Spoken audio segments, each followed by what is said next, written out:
Salut tout le monde, j'espère que vous allez bien. C'est Flo pour Altcoin France. On se retrouve pour un point de marché ce mardi 12 mai. Au menu des news quotidiennes, les petites news du jour, les flash news, on parcourra un peu tout ça. On parlera forcément un peu macroéconomie, on parlera géopolitique aussi un petit peu, et on ira voir les conséquences de tout ça sur les marchés, forcément, parce que bon, voilà, Trump le dit, hein, il estime que le cessez-le-feu entre l'Iran et les États-Unis est actuellement au point mort. Il est extrêmement fragile. Il dit qu'il est sous assistance respiratoire. Un petit peu comme si un médecin venait vous dire que vous aviez 1% de chance de survie. C'est vous dire s'il est optimiste. Donc, à l'annonce de ce genre de choses-là, on a pu voir le pétrole qui est reparti à la hausse, notamment le WTI. Donc, on verra tout ça. Sur le plan crypto, plusieurs news intéressantes, notamment crypto.com. Ici, vous voyez qui obtient sa licence SVF, hein. Donc, aux Émirats Arabes Unis, ça pourra permettre aux gens de payer des frais gouvernementaux en crypto.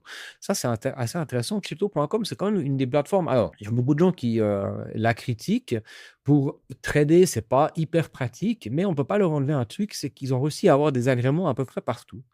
Et qu'en fonction de où vous vous trouvez sur la planète, vous avez comme accès à différents trucs un peu presque de l'ordre de la gamification autour des cryptos. Et forcément, quand on n'est pas un trader passionné, mais qu'on aime se risquer un petit peu voilà, au marché crypto, eh bien, ça attire beaucoup de retail. Ils sont très visibles dans le sport et tout ça. Donc, c'est une plateforme, qu'on le veuille ou pas, avec laquelle il faudra compter pour les prochaines années.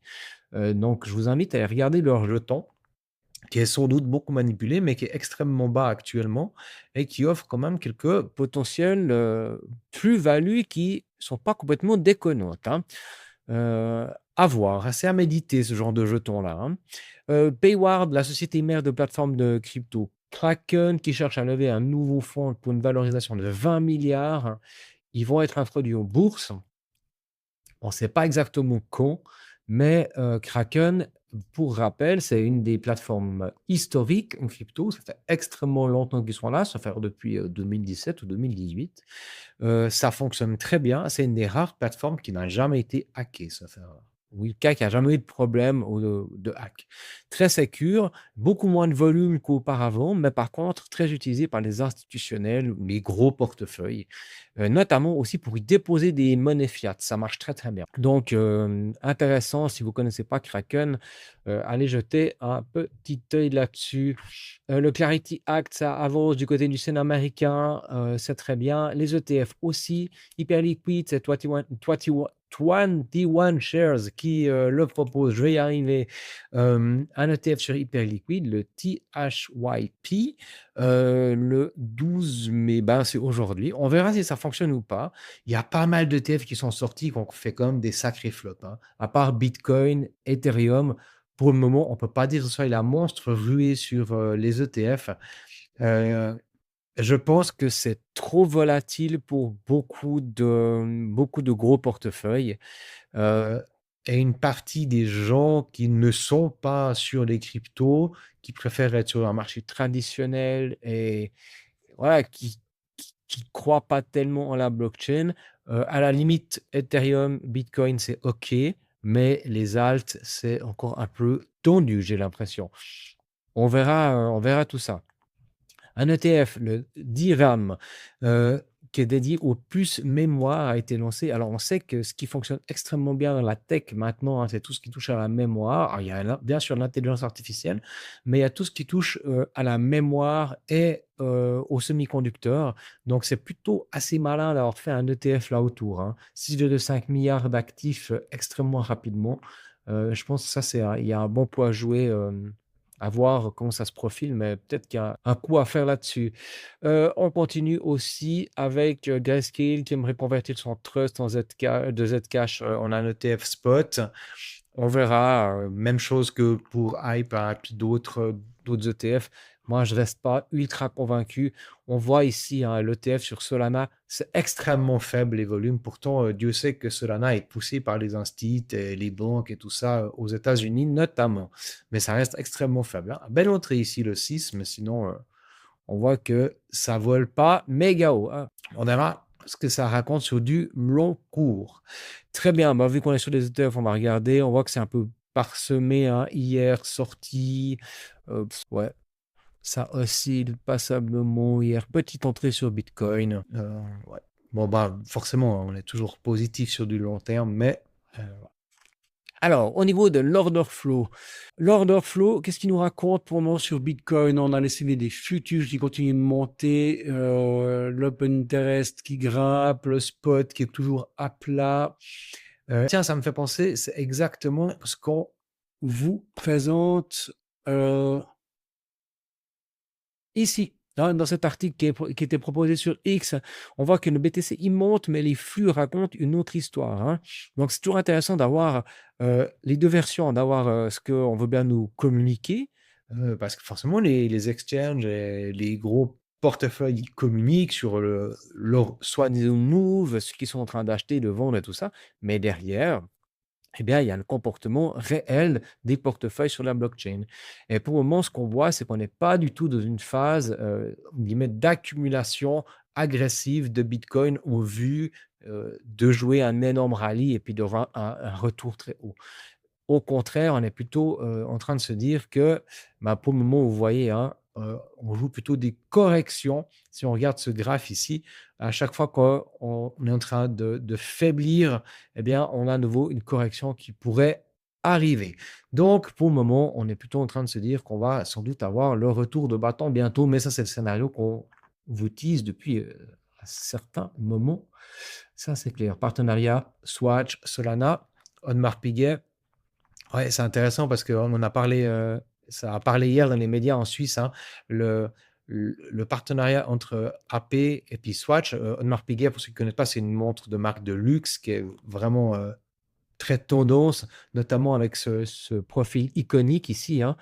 Et puis Swatch, bah, par contre, je n'avais pas vu qu'ils faisaient un truc avec Solana. Swatch, c'est quand même plus des montres mainstream, mais qui ont un peu de la peine ces derniers temps. Bon, allez, c'est parti.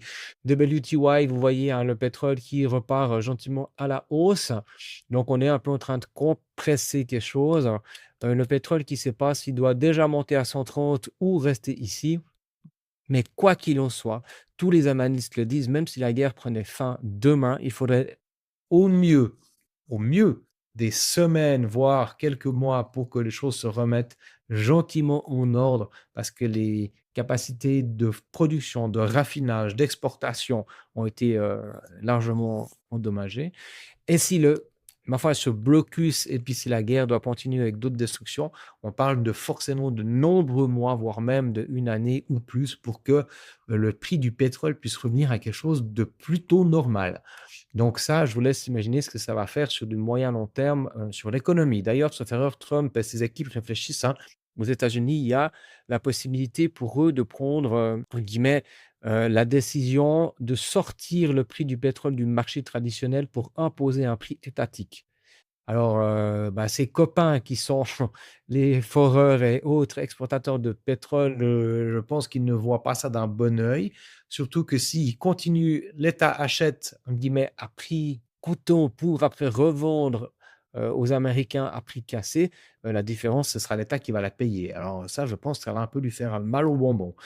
Enfin, j'imagine. Je ne sais pas exactement comment ça fonctionne, mais je sais que cette mécanique existe et peut être applicable. On verra ce qu'il en est. Allez, du coup, Bitcoin, on est toujours dans ce range, dans ce canal haussier. Pour moi, j'attends toujours un pullback. C'est bien possible qu'on aille le chercher. On voit qu'on est très leveragé, hein. Les liquidations, vous voyez qu'il y a du monde qui attend en dessous, il y a du monde qui attend au-dessus. Donc, ça, c'est clair. Et pour moi, il y a pas mal de gens là autour des 8 ans jusqu'à 79. Après, ça s'étiole un petit peu, mais il y a du monde qui est positionné en longue. Donc, il y a moyen d'aller chercher, en tout cas, un petit pullback sur à minima le premier arrêt ici, voire creuser un peu pour aller chercher ce tunnel ici, ce tunnel 4 heures à l'entrée de la zone de rechargement. En plus, on a l'imbalance. Donc, pour du daily, on pourrait avoir ce move corrective, soit qui nous renverrait alors décidément une bonne fois pour toutes dans cette zone de short, soit alors qui serait gentiment le prémisse maintenant hein, du, de la phase de correction qui, elle, serait plus profonde. Hein. On a toujours, on va le tracer là, ouais, c'est la bonne zone de rechargement qui est plus bas ici, hein, pour un swing plus long. Donc, ça devient intéressant.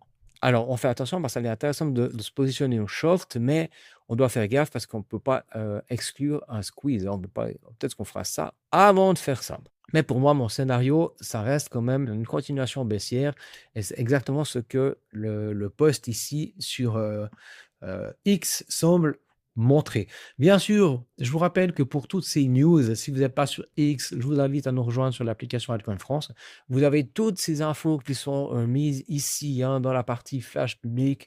Si vous avez des questions, des infos, ou peu importe, vous pouvez bien sûr participer sur le canal de discussion. On sera très heureux de vous accueillir, de répondre à vos questions. Et puis, c'est intéressant de pouvoir discuter avec les nombres aussi qui sont là. Donc tout ça, c'est gratuit. C'est pour vous, les analyses de marché, les opportunités sur les airdrops. Pas mal d'opportunités airdrop. Hein. Allez regarder. On a Prop, Apix, là, ces derniers temps qui viennent de sortir avec pas mal de choses. Et on continue de suivre tout ce qui se passe sur Arc aussi. Ça fait un moment sur Arc, hein, Dreamcash aussi.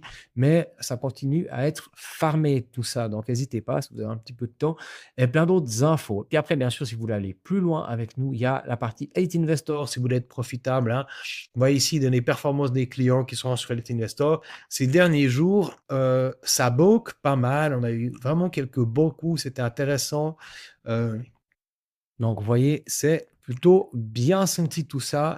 Et bien sûr, on a parlé aussi, ça parle bien là-dedans. Hein. Maintenant, c'est de POC. On passera dessus aussi. Mais ça, c'était il y a déjà quelques jours pour la plus grosse hype. Voilà, donc BTC, je rappelle qu'on a des niveaux à aller chercher plus bas, pardon, mais sinon, l'objectif à moyen terme, là, pour ces prochains jours, ça reste toujours cette zone ici de short. Sur le CME, on est en train de travailler ce gap, hein, cette imbalance, et la zone de short est un petit peu plus haute, avec aussi, vous voyez, de l'imbalance ici. Donc, on travaille le gap, les imbalances, on applique tout dans le volume profile, on compte tout ça pour que ce soit bullish, et ensuite, on aura fait le job et on pourra se casser la gueule tranquillement. J'ai envie de dire. Ethereum moins fort, hein, on est en train de travailler vraiment ce niveau ici autour du premier arrêt, on tient ce premier arrêt, donc on prend peut-être un peu notre élan avant de pouvoir faire ce ABCD. Donc pour celles et ceux qui veulent se risquer, eh ben, on a forcément ce trade hein, qui est prenable. Moi, je le laisserai avec un peu de marge, mais pour aller jouer le CD jusque-là, vous voyez qu'on a un joli RR de 3,86. Donc, ça, c'est tout à fait intéressant comme risk-reward. Mais bien sûr, on peut aussi faire un spring, prendre tout ce qui a déclenché ici, voire même peut-être venir déclencher ça. Hein. C'est possible avant de réintégrer et partir plus haut. C'est une possibilité. On voit qu'on a un petit affaiblissement ici sur le RSI. Sur MACD, on est toujours en train de compresser quelque chose. Donc, quand on compresse comme ça, en général, quand on peut tracer une espèce de... On peut même aller chercher depuis là, hein, une espèce de triangle de compression comme ça, eh bien, ça peut laisser supposer qu'ensuite, on a un move un petit peu dynamique qui pourrait arriver. Donc, on va attendre de voir si MACD, si la droite de MACD peut passer par-dessus signal, ce qui nous validerait en fait un retour de force pour ensuite jouer ce passage. D'abord, cassage ici du sommet, traverser le tunnel daily pour aller chercher sans doute cette zone de short, en tout cas venir faire le CD. Voilà un petit peu pour les niveaux. Pour les traders, eh bien sûr, vous regardez votre chart en 1 heure ou en 4 heures, mais quand on est dans un range comme ça, c'est compliqué. On peut se positionner au bas de range pour essayer d'aller chercher le haut de range, mais voilà, si on a un move comme ça, eh bien nos stops sont très facilement chassés. On imprime un petit peu de stable, c'est très bien, il y a de l'argent qui rentre. Allez, on continue sur les autres. XRP, qui a fait une jolie structure, on est toujours dans le range. On est en train de casser ici la droite de correction, hein. J'avais tracé cette droite de tendance qui faisait voilà, office normalement de résistance. On aime s'appuyer dessus, on la reteste. Gentiment, on a fini cette phase corrective. Donc maintenant, soit on range encore un moment, soit on pourra entamer éventuellement un travail de ce creux de volume profile. Si ici, je trace un FIB, ben vous voyez qu'on a la possibilité de venir à minima au premier arrêt ou alors même faire un rebond ici dans cette zone de short. C'est quelque chose qui pourrait être tenté. Bien sûr, il y a toujours de la place pour revenir travailler cette mèche. On a toujours cette grande imbalance qui traîne là-dessous. Donc, je vous rappelle que dans le timing, les bottoms, c'est plutôt octobre. Maintenant, il faut voir. On voit que XRP il est faible comparé à d'autres assets en ce moment. Donc là, on a ce rebond, mais ce rebond, il va sans doute prendre fin prochainement. BNB, même chose. Solana, même chose. On est toujours dans le range. Ça accumule.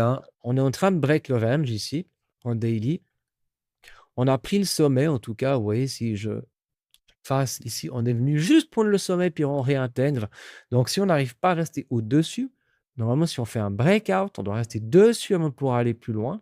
Si on ne tient pas ces niveaux-là, la direction la plus probable, c'est de revenir travailler ce bas de range avant de pouvoir faire quelque chose d'autre. Donc ça, il y a de fortes chances que ça se passe de cette manière.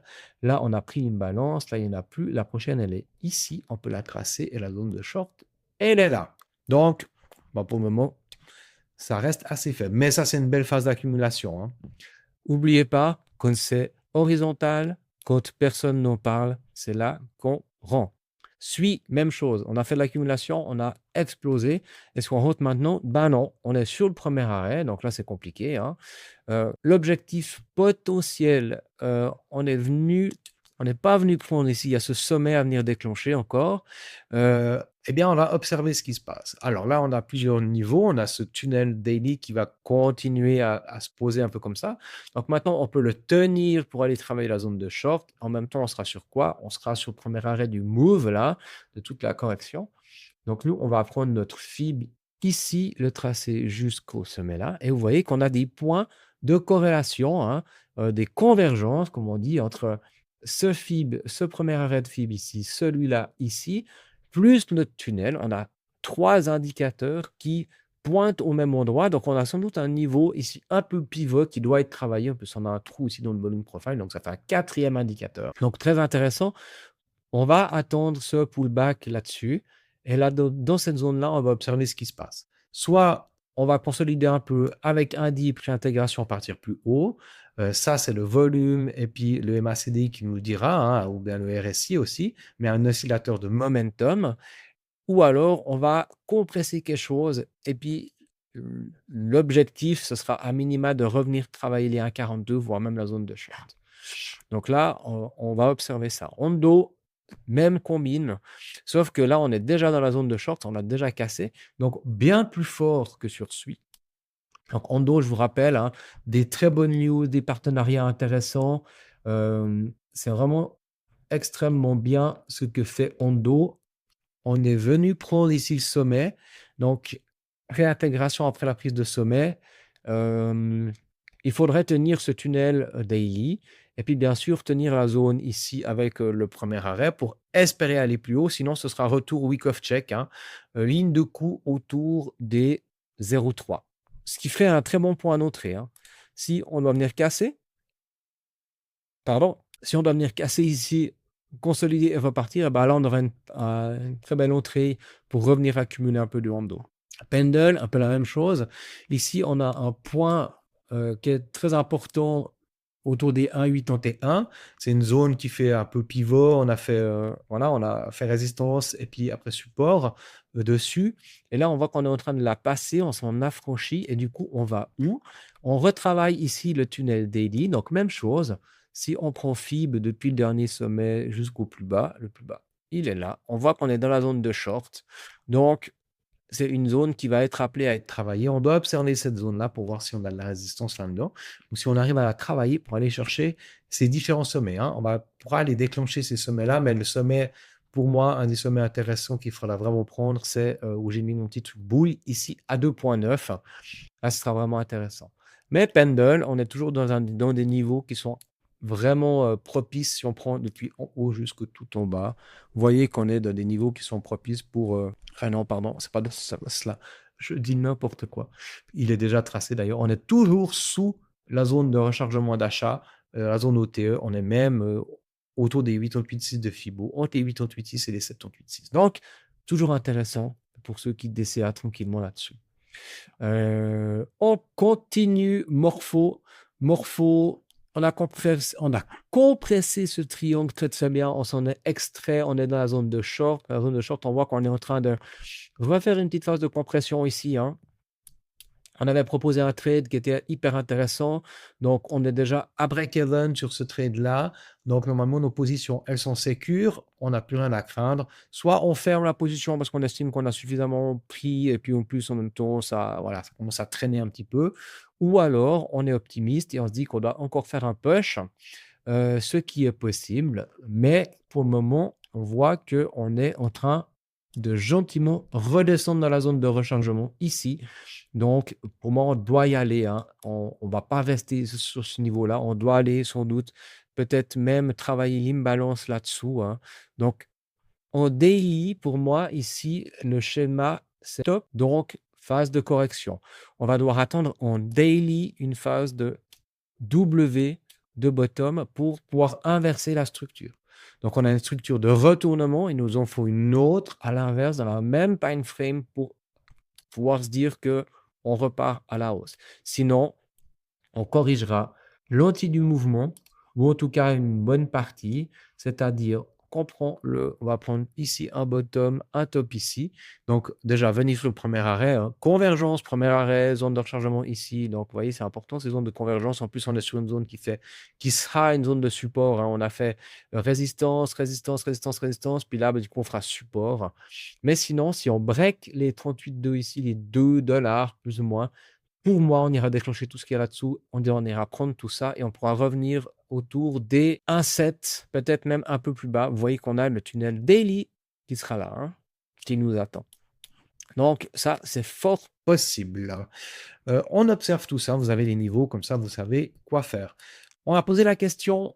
D'ailleurs, hop, je le laisse là, comme ça je vous l'explique. On m'a posé la question, on m'a dit, il y a eu, disons qu'il y a eu un move un peu important sur SPK, sur à quoi j'ai répondu, oui, aucun souci, on s'y attendait. Pourquoi on s'y attendait? Parce que, en fait, SPK était sous son premier arrêt, mais pas vraiment dans sa zone de rechargement, avec une énorme imbalance, un gros creux dans le volume profile. Donc, effectivement, ici, l'idée, c'était qu'il fallait un squeeze, il fallait un spring pour venir chercher, travailler cette imbalance, ramener du volume hein, pour que ce soit un peu de travail propre, et du coup, travailler cette zone de rechargement. Alors, qu'est-ce qu'on peut faire dans des cas comme ça? Eh bien, c'est commencer gentiment. Alors, nous, avec les membres, hein, je vous rappelle, les membres Wallis Investor, c'est là que ça se passe, accompagnement crypto, vous regardez. Eh bien, on parle de ces niveaux-là. Moi, je leur ai expliqué, ça fait longtemps, qu'on a des niveaux, qu'on avait un niveau à casser avant de partir plus haut, mais qu'après, ces niveaux, on les reteste en général. Hein. Et du coup, c'est ça qu'on va essayer de faire, c'est de se placer, sans doute au DCA, parce que c'est ce qui paraît probable ici, pour lisser un peu le prix, c'est d'attendre de voir comment cette correction, elle se termine. Est-ce qu'on a encore cette flèche jaune qui doit se développer avec la possibilité d'aller chercher quelque chose plus bas et revenir toucher ces niveaux-là? Ou alors, est-ce que ce spring qu'on a fait, il est suffisant pour réintégrer le premier arrêt pour ensuite aller plus loin? Donc, revenir faire quelque chose un peu comme ça. Pour le moment, on est plutôt en train de faire la flèche jaune. On verra bien. On va terminer ce brief sur POC. Donc, POC, incroyable POC. Je vais le chercher, il est là. Je vous l'amène. Le voilà. Donc, POC, nous, on vous la colle. Hein. Et en bas, il valait 35 000 $. On est à 3,2 millions de market cap. Donc, ici, je suis sur Dex Screener. Ce qui permet de l'avoir parce que sous TradingView, je ne le trouve pas. Il n'est pas encore listé. Il apparaît maintenant gentiment sur CoinMarketCap et sur CoinGecko. Mais sur CoinMarketCap, il est encore dans les jetons, on guillemets, inofficielle. Donc là, bon, phase corrective, mais après un push, pareil, vous imaginez bien qu'il faut que le marché respire aussi. Et on commence à voir les premières belles prises de position, hein. Donc là, par exemple, sur Desktop, vous regardez, vous appuyez sur le petit jeton là, et ça vous permet de voir les positions des gens. Donc là, vous voyez que ce portefeuille-là, il a accumulé énormément et que gentiment, il a encore accumulé là en haut, mais que là, gentiment, ça vend. Donc, on ne connaît pas la plus-value. Pour connaître la plus-value, c'est à vous de calculer ce que la personne a pu accumuler. Mais par exemple, vous voyez qu'il y a un mois, il a accumulé énormément de jetons à coût de 2-3 dollars. Mais à l'époque, 9 dollars, c'était déjà presque 300 000 jetons. Là, pour une misère, 2000 jetons. Donc voilà, il a sans doute une très grosse position. Ce sera intéressant d'aller voir le portefeuille complet, hein. Et ensuite, eh bien, on voit que gentiment, il est en train de vendre. Donc, forcément, ça corrige. On est sur des niveaux qui sont quand même assez incroyables. Sachez qu'il y a très peu de liquidité, ça se renforce gentiment, 165K, c'est beaucoup mieux que les 25 ou les 30 qu'il y avait au début. Mais là, on va arriver maintenant gentiment sur le premier arrêt. C'est possible qu'on descende encore plus bas, hein, dans la zone de rechargement, entre les 618 et 0,78 ici. Du coup, on va voir ce qui se passe. Ça pourrait faire peur aux gens, ça pourrait faire sell, et comme il y a peu de liquidité, ça pourrait drop très fort, hein. Mais si ce jeton redescend dans sa zone de rechargement autour des 0,025 ou même plus bas, hein, 23, 22, c'est pour le moment encore une opportunité d'entrée incroyable. Parce que justement, vous voyez que les holders du début, ils n'ont encore pas beaucoup vendu. Parce qu'il n'y a pas assez de volume pour liquider des gros montants. Bah, ces gens qui sont rentrés à coût de 100 dollars, maintenant, ils ont fait fois 120 et du coup, ça vaut très cher. Mais ils ne peuvent pas débarrasser leurs jetons comme ça, il faut de la contrepartie. Donc, pour pas être bloqués, ils doivent attendre que ce truc, il se valorise encore un petit peu, hein. Donc, celles et ceux qui sont entrés avec nous, soit tout en bas, soit dans cette phase-là, on en a beaucoup parlé autour des 0,010, on prend ses profits, on sécurise ses positions. Vous devez être à break-even avec votre investissement maintenant. C'est très important parce qu'on ne sait jamais. Il peut y avoir un reg pool, il peut y avoir n'importe quoi. C'est de la petite capitalisation, mais on doit être à break-even. Et puis pour les autres, eh bien, ce sera l'occasion, hein, ces retracements, c'est l'occasion de jouer un petit billet. Alors, on ne met pas sa maison, hein, never ever, parce que c'est le coup à se faire éclater au sol. Mais vous voyez que rien que là, on a déjà un retour possible de 25%, rien que sur ça. Alors, nous, on va attendre, bien évidemment, à minima un premier arrêt, mais au mieux une zone de rechargement. Et là, si je prends le mieux de la zone de rechargement, vous voyez qu'on fait déjà un 78%. Donc, on a des très bonnes opportunités qui peuvent venir. Maintenant, on doit être un peu plus patient. C'est plus autant fougueux qu'au début, hein. Donc, voilà. N'hésitez pas en tout cas à venir sur l'application pour vos questions. On en parle largement de ce jeton. Et puis, pour celles et ceux qui veulent aller plus loin, qui veulent aller plus en détail, eh bien, ça se passe dans la partie Elite Investor et sur le suivi personnalisé qu'on fait sur Discord. J'en profite aussi parce que je sais que pour beaucoup, c'est compliqué de suivre ces jetons. Il faut être présent devant les écrans. On n'a pas tous le temps. On n'est pas tous formés non plus. Pour celles et ceux qui veulent quand même s'investir dans les cryptos, notamment sur Bitcoin, avec une part de leur capital, eh bien, nous, on a un produit, c'est AF Capital Market. C'est un algo sur Bitcoin, 1300 investisseurs, 1,2 million sous gestion déjà. Ça, vous avez l'équipe, hein, du projet. Et ça se passe sur AF Capital Market. Vous retrouvez tout ça ici aussi. Hop, sur l'algorithme Bitcoin, vous avez le track record. On est transparent. Quand ça fonctionne, on le dit. Quand ça se plante, on le dit aussi, ça peut arriver. Mais l'idée, c'est que sur du long terme, eh bien, l'algorithme soit bénéfique. Ce n'est pas quelque chose qui va vous rendre riche demain, mais c'est sur une année, 2 ans. Voilà, on va essayer de surperformer quand même le marché.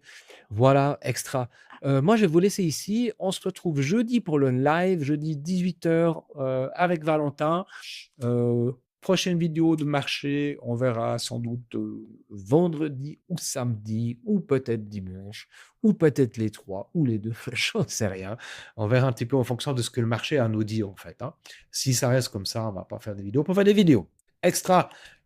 Bonne journée, à tout bientôt, portez-vous bien, ciao.